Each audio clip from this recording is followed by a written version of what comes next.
Msanii wa muziki kutoka nyumbani Tanzania Harmonize TZ by the way ametangaza kwamba tarehe moja ambayo ilikuwa Idi Mosi yeye basi ataenda kuifanya ile show yake pale Luangwa. Sasa moja ya show ambayo ameipanga kufanya Konde Boy kule kusini kwake ambako ni nyumbani kwao kabisa huko Mtwara. Harmonize alipanga kufanya show hiyo mwaka jana mwezi wa 12. By the way aliweza kuhairisha kuweza kufanya show hiyo kutokana na sababu ambazo aliziainisha yeye mwenyewe.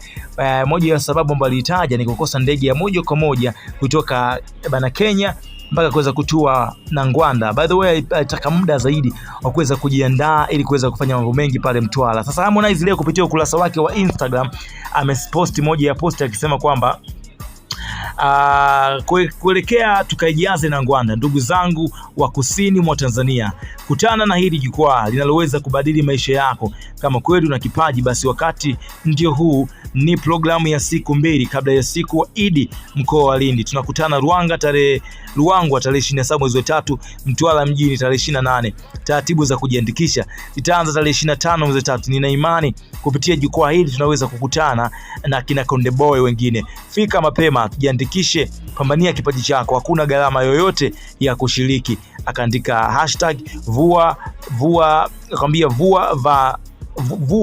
va Samia. Also bana, sasa kwenye hiyo Konde Talent Search kutakuwa na kama msanii Harmonize, kutakuwa kuna Master J, kutakuwa kuna Wema Sepetu, kutakuwa kuna Lulu Diva, DJ7 Kimambo na B-Boy Beat ambao watakuwa ni majaji katika siku hiyo ambayo itakuwa ni siku ya kusaka vipaji huko Ruanga Mtwara kabisa ambako Harmonize ameweza kutarget. Sasa maoni yako ni yapi kuhusiana hii ambacho ameweza kukifanya Konde Boy? Kina positive effect au negative effect? Mimi naitwa Chris mwenyewe ambaye nimekupatia hizi info.